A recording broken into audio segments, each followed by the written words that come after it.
Hello, my good people, wherever you are on our intriguing planet called Earth. I wish you peace wherever you are today. This is one of my discussions about comic books. In this case, I'm going to give you a clue before I get into my subject. She's a superhero. She's powerful. Here's another clue. Her alter ego is weak, and her alter ego is only 5'1", from what I heard. Her alter ego is a college-educated woman. And here in the Western world, she's a college-educated woman, and she has a profession that people stick their chests out and brag about. So I hope you're catching on who I'm talking about. I'm ready to spill the beans right now. Oh, and one more clue.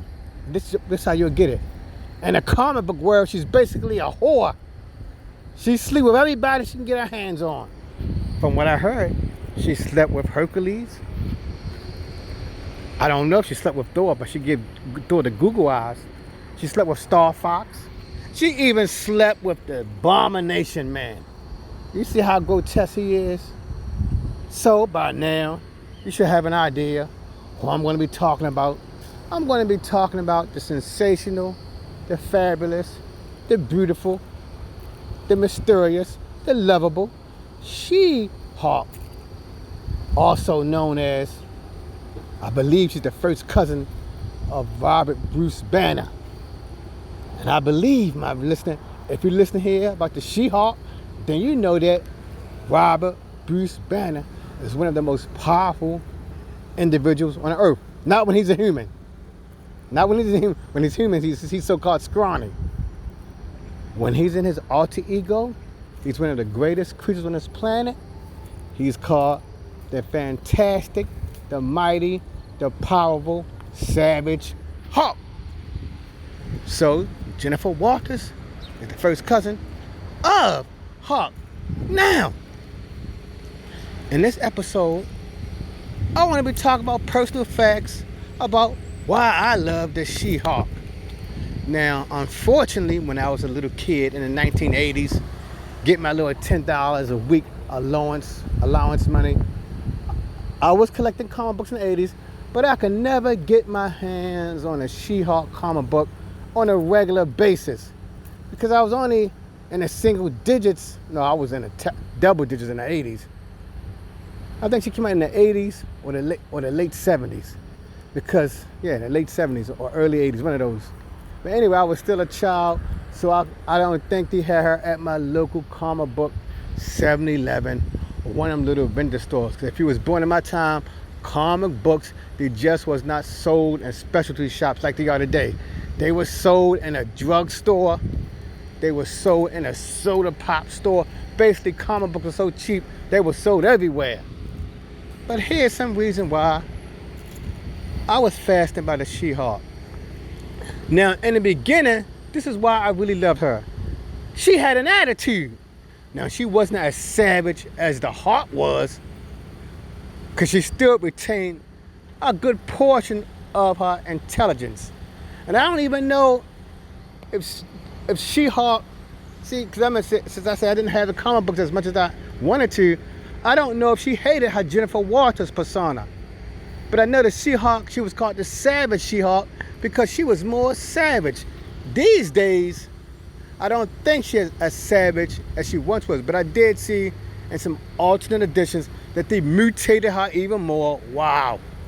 They mutated the She-Hulk even more, but now she's basically on a level looking like her cousin, the Hulk. She don't even look like a female anymore. But back when she first came out, she still looked like a beautiful, attractive woman. She was just green.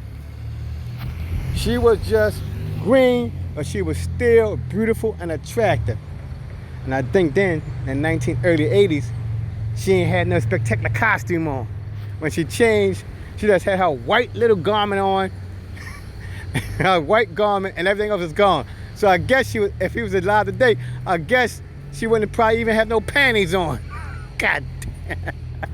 Because I said when I used to read up in the 80s, all she had on when she changed was her white lawyer garb. So I guess if she was alive today, changed like that, you probably can see her green butt, and she probably didn't have no panties on. You can see her green vagina. But you know, back then in the comic books, they ain't gonna show all that stuff because you know them comic books, they made for like little kids, 13 years old.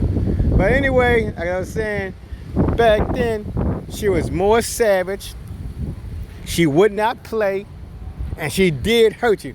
She was almost like a little scaled down version of Batman. She wasn't as deadly as Batman because she knew she was stronger than the average person. But she was savage. She did have an attitude. She was basically a cranky person. Yeah, she was like that. When I read her, she was basically cranky all the time. Then, all of a sudden, when John Brin, whoever his name, started writing her, they made her more lovable and more funny, and she became a wisecracker. I got them books in the 1990s when she cracked the fourth dimension. She started talking to us, the viewer. Even though she still was a comic book character, they made her into a lovable character. But here's the changing point of the She-Hulk. For a long time, she was not a major player in the Marvel Universe. She was almost like a B-list character. She was basically B-list. But here's what changed her to propel her up to, I give it a B plus character. So she got propelled up to a B plus character when she became a member of the Mighty Avengers. And I had that book. She became a member of the Mighty Avengers, and that elevated her status to a high level because due to her vast powers and strength level and vulnerability and her intelligence as a lawyer, because she, a lawyer got to be logical. So she was a logical-based superhero. She did strategize how to fight villains and all of that. But the Avengers, it would propel her up to prominence. And then, this propelled her even more in the fans' awareness of her. In the 1980s, during that Secret War event that the She-Hulk was involved in, because she was an Avenger, and many of the Avengers was on that Battle World planet in Secret Wars 1. When Ben Grimm did not return to Earth, Jennifer Waters, also known as the She-Hulk, became a member of the sensational Fantastic Four. And back in that time when she joined, I think the Fantastic Four was a top-selling book because John Brin was writing it. You all know anything about John Brin. Usually when he writes a comic book, they usually get some degree of prominence. So when she joined the Fantastic Four, she became a A-level character by taking the place of the Thing. She showed her intelligence, she showed her battle readiness. Then also, at that time, when she was in the Fantastic Four, and when I was collecting those comic books that explain their powers, at that time, the She-Hulk, she was in the 50-ton range of strength level. And the Thing was the 85-ton range in strength level. So, to become stronger, the She-Hulk, she did not change back to Jennifer Walters, because I heard if she would have changed back to Jennifer Walters and did exercise, that propelled her strength as a She-Hulk up to an exponential level. But anyway, she was still in her She-Hulk form, exercising to propel her strength up to the level near the Thing. And back in the 80s, they didn't show most superheroes exercising like they probably do today. The She-Hulk was exercising so she could become an A-list character like the Thing.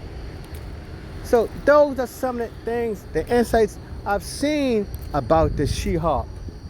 I have very few negative things to say about her, but yes, I do got one negative thing to say about her. She had her comic book in the 1980s.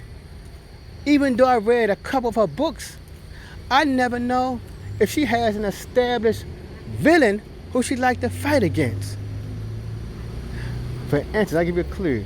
Now, I read the Dazzler. If you read the Dazzler comic books, her main opponent or antagonist was the villainous mutant called Rogue. Even when she joined the X-Men, she and Rogue still have a beast. So Dazzler's main antagonist was Rogue.